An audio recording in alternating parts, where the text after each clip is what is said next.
with the piano lessons you were taking, and your teacher said, don't be like a machine sitting there in front of the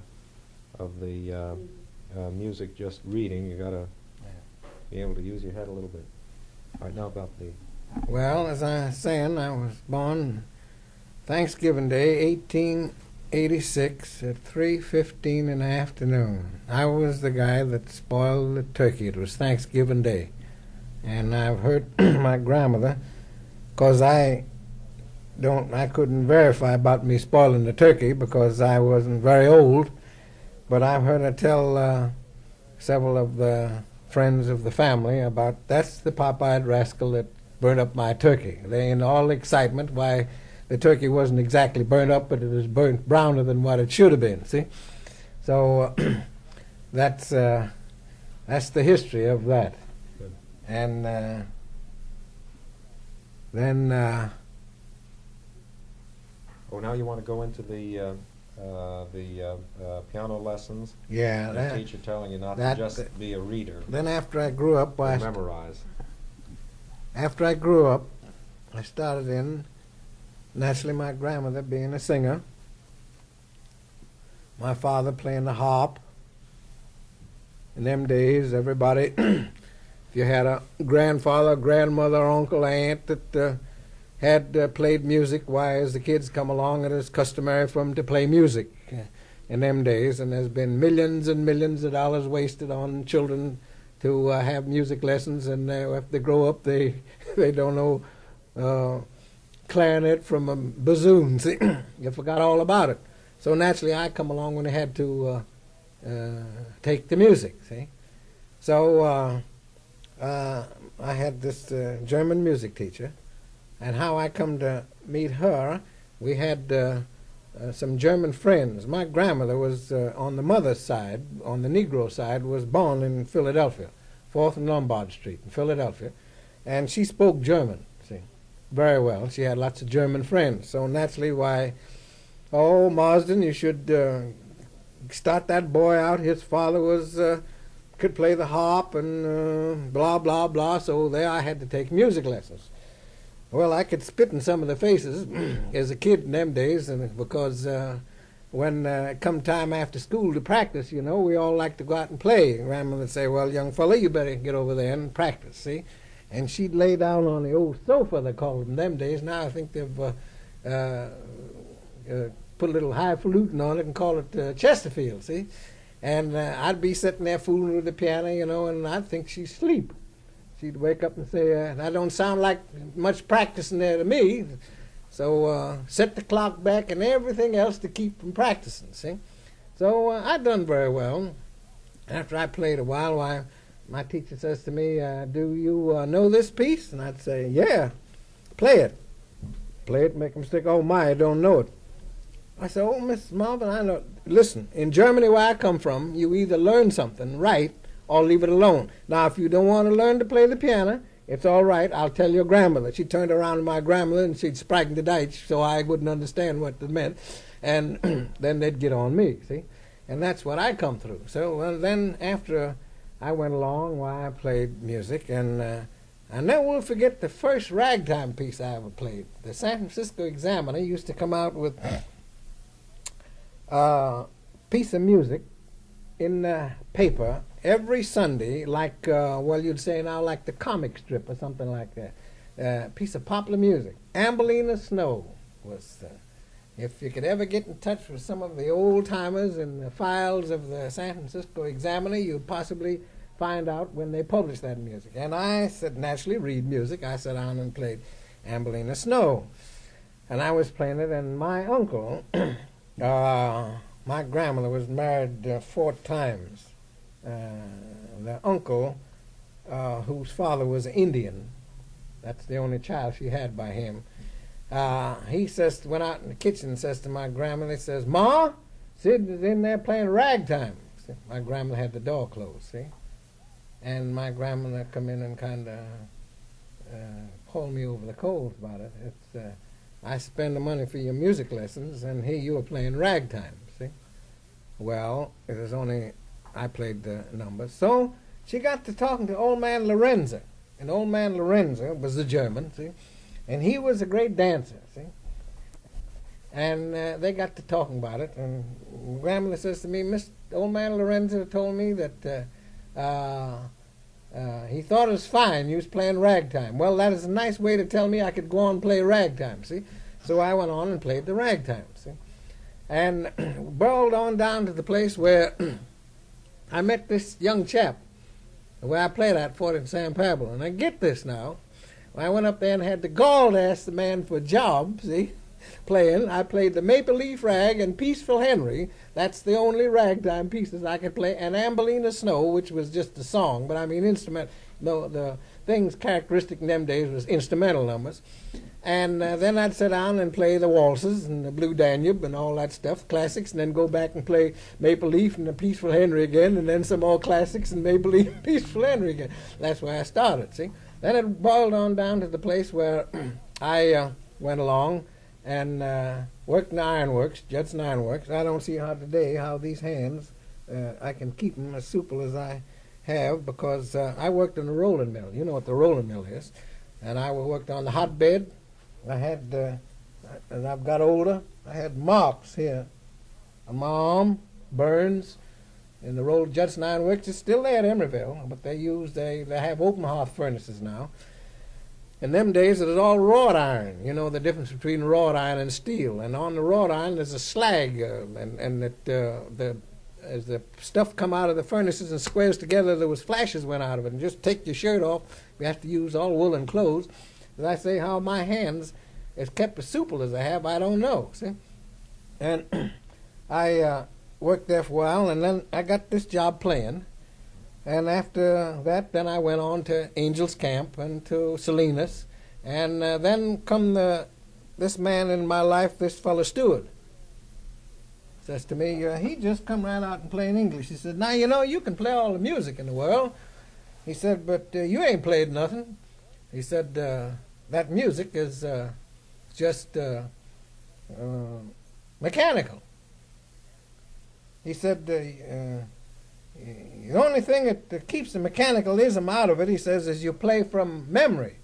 He said, did your teacher learn? I said, there, I hopped in with the teacher. I said, yeah. I said, there's where it come in. She made me memorize everything, see? And as I say, I revolted against it.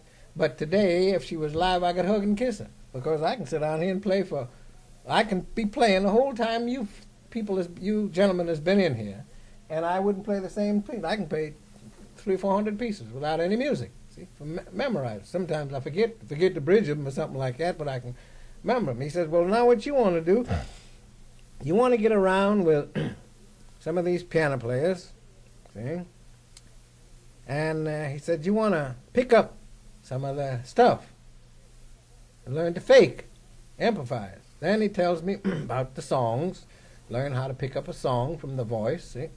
It's just a matter of ear training. And that's where I went along, see.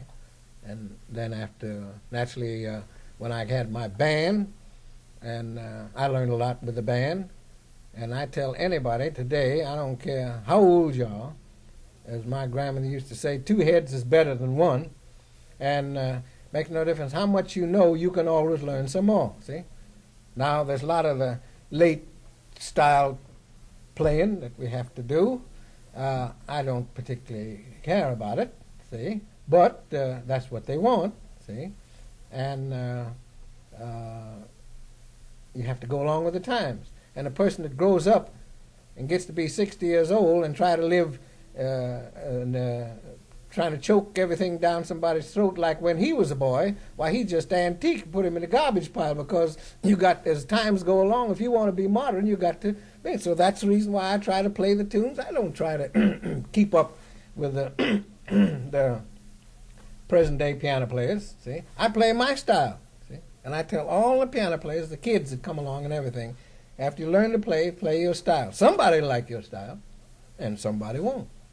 The President of the United States don't please everybody, see. So therefore, that's the reason that I say. And I went along and I learned how to fill in. And one boy told me, he says, now a number, when you have to do a lot of freak fingering, see. Well, now the way to finger this is like that, see? Well, you don't get the effect in that from playing this stuff. You got to do a lot of freak fingering, see? I learned that. See? And it takes the mechanical touch away from it, see? As the teacher said before, if you got to sit there with the music in front of you all the time, why, you sound mechanical. There's a very fine piano player here in town, an Italian lady, and she plays for the clubs here.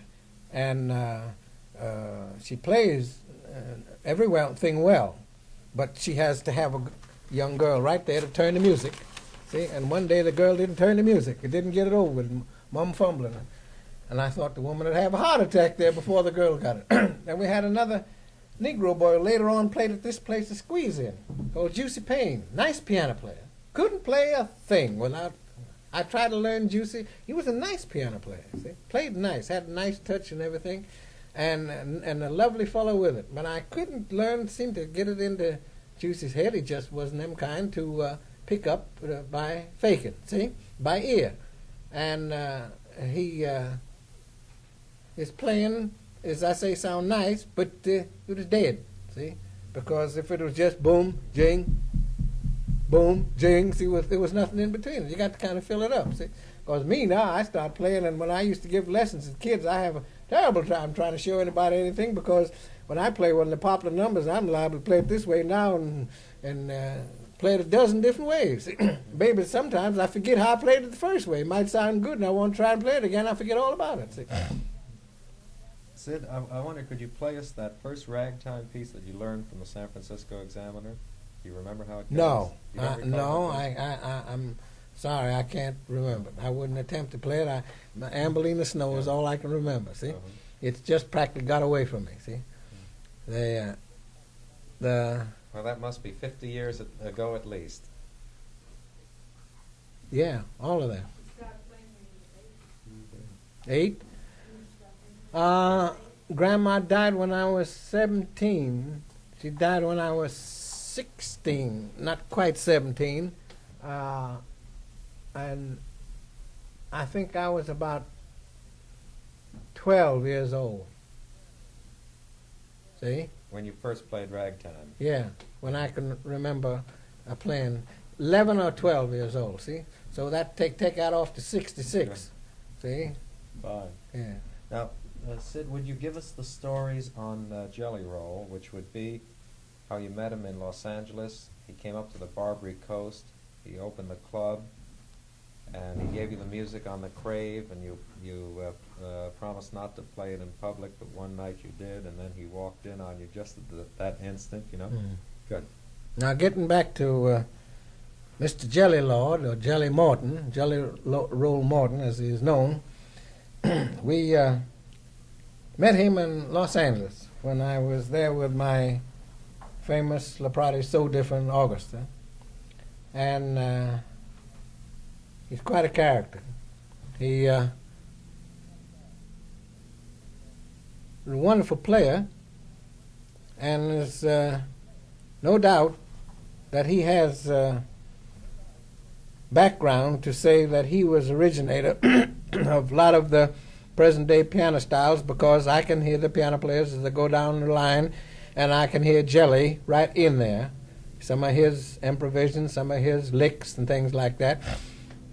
And but he was just as ornery as he was good, because he'd after we met him, he'd come on up, and I never will forget him. He says, "You got a pretty good band." I said, "Yeah, I think so." He said, "It'll do."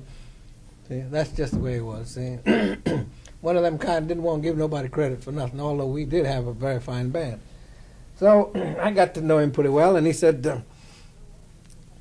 "Got some good numbers." I said, "Right, I'm let you look them over." See, so he gave me this number, and as I told you before, it would his manuscript. It looked like it had been some ink dropped on it, and the chickens had scratched on it. So the white boy that was I'd met there was well, he was an arranger. He could do a little arranging. We finally figured it all out, and we played. Finally, it was the crave. So we went on and played it out at the place. Jack Pickford and Fatty Arbuckle and all the bunch was just crazy about it, and it got around the crave. You want to go out and hear them boys play the crave. People that walk in there every night, they tell me, you play a number, play the crave. We played it. So we met Jelly on the street one day, and he says, hey, said, what do you mean? Said, God, you man lend you a number and you try to steal his stuff. Says, if I don't watch out, you'll be trying to publish it. I said, well, you know, Jelly, I got brains enough to know that I wouldn't publish a tune, see. He said, well, where is the tune? I said, man, that's all I can hear. The crave, my stuff. That was a great word in them days for your own numbers, if you had them, call it stuff. I said, well, I got it. Well, you got it here? I said, no. I said, I'll bring it to you. So I brought it to him, met him on the corner of 5th and Main. I gave it to him. And he tore it up and threw it in the trash can on the street and walked on away. He says, I'll be seeing you later on. See? So it went on a while, and pretty soon we run into him again, and he kind of died on out. Then we lost track of him. And I tell you what a character he was. He had a show in Oklahoma. And this boy, Spikes, that played with us, was on the show with him. It was a kind of a tent show, open air tent.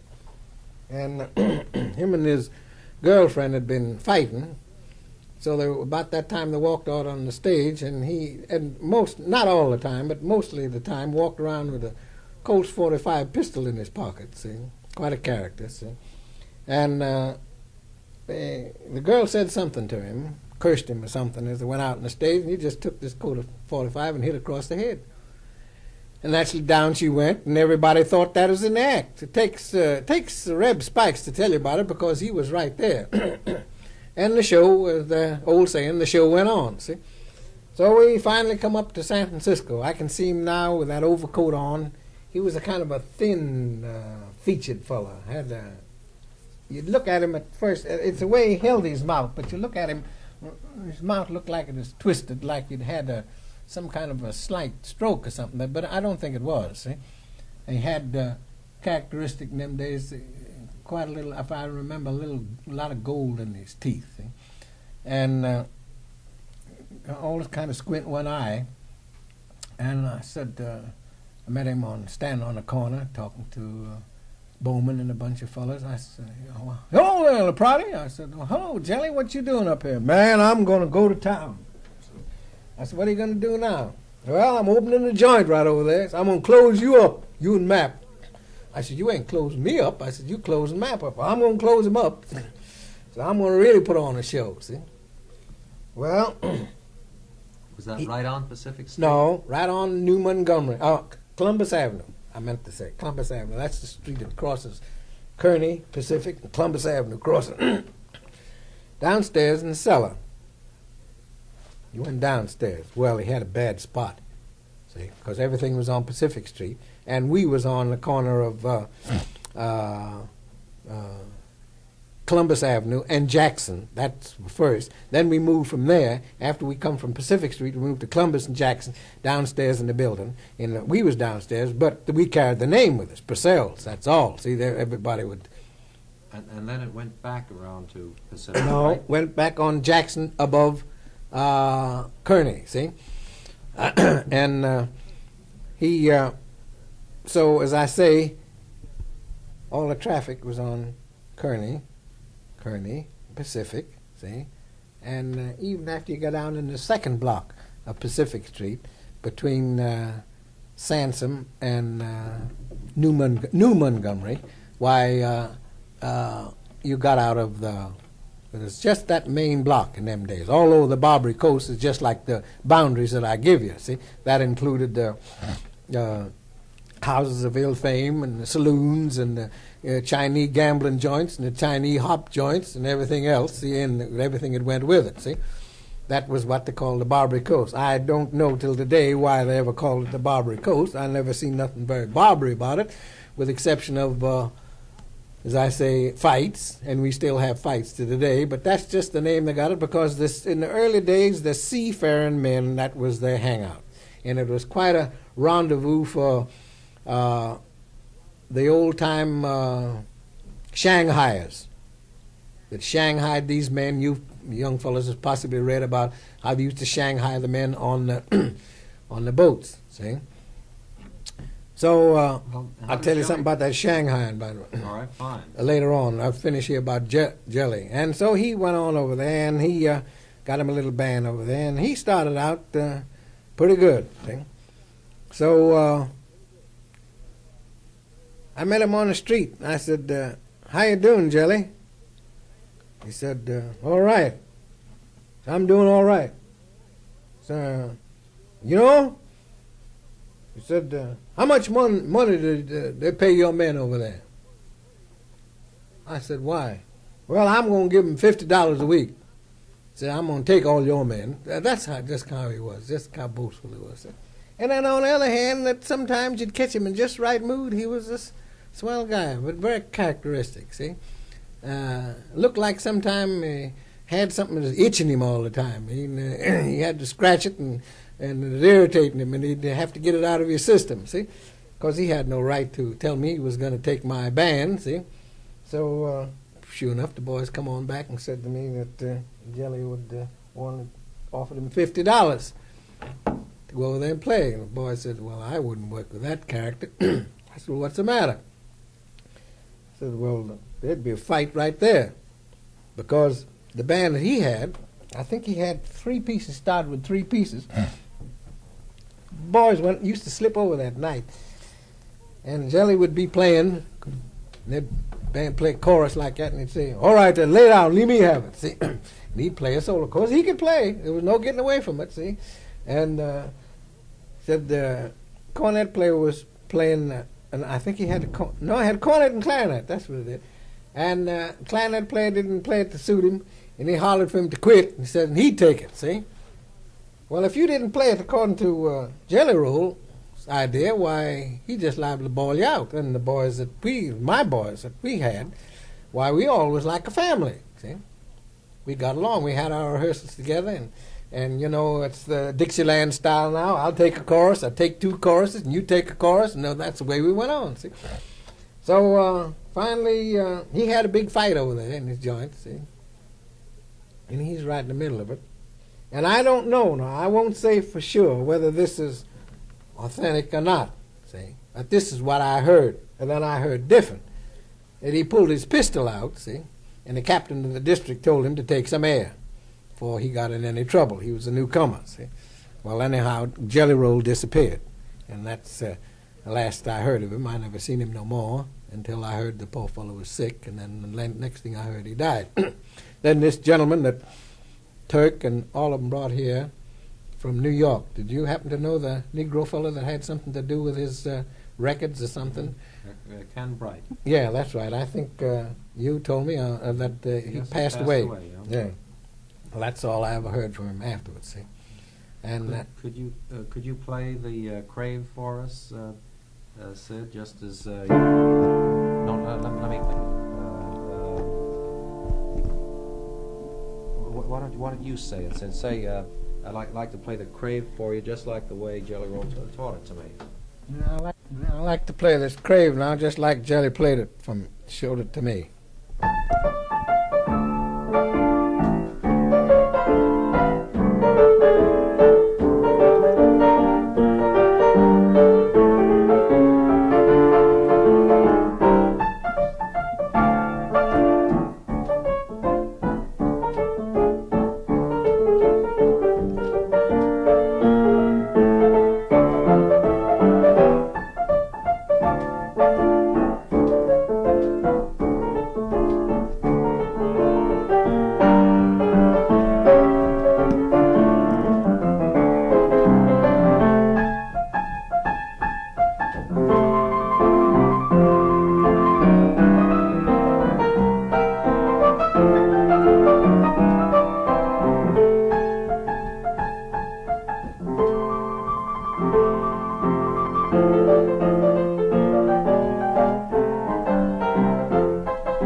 like you to do? Oh, Sid, would you just repeat it once again? Because there were a couple of little fluffs in the beginning that might have been there. We'll just, I'm sorry, when I'm not speaking.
Good.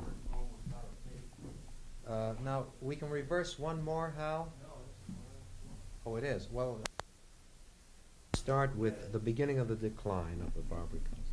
Well, the beginning of the decline of the Barbary Coast was a crusade started by the Reverend Paul Smith when he exposed all doings that was going on, and they also stopped the dancing, which my band then was playing at the Port La Louvre. We had to cut out the afternoon dancing, nothing but the evening dancing. We used to play in the afternoon. And then on our travels around, when we finally came back to the Purcells originally, why, it got to the place then where they ruled out all sporting houses. And about what year was this that it all began, all this reforming, say? Well, it started in 1915. It started in 1916, and it started in 1917. Okay, now we resume. And then they got around to where they got kind of rigid with us. They stopped all the dancing in the boundary of the Barbary Coast. And they left the dancing go on across town in the other, what they call the high class tenderloin, around the Black Cat and Coffee Dan's and over around the Farrell Street, see? So then Captain Arthur Lane come in and took charge. And I says to the man I was working for, Lester Mapp, who was the operator of Purcell's, I said, look what we've got. Captain Arthur Lane had just come from the harbor district, and he'd cleaned up the waterfront. See? And he said, oh, we'll handle him. See? He says, we'll take care of him. He'll be all right. So, in our place particularly, the first thing they did, strode along, get tighter and tighter and tighter, and everything. Barbary Coast is finally fading away. It got rough. They'd raid the places, and as I say, they stopped the dancing, but it went on in the places that winked the eye at. The policeman winked his eye at it. See. When you say they stopped the dancing, did that mean the girls had to clear out too? No, the girls is there, but they didn't allow them to dance. And the only way they had any way of making a living at it was, well, we lost some of the girls because some of them really had to go back to work, see. We cut down to just a few girls. And then it kind of kind of reorganized from the old-time dance hall then. When they did that, see, stop the dancing. Then here comes the cafe, see, later on, in Purcell's and a lot of the other places. Then they got to put in entertainers.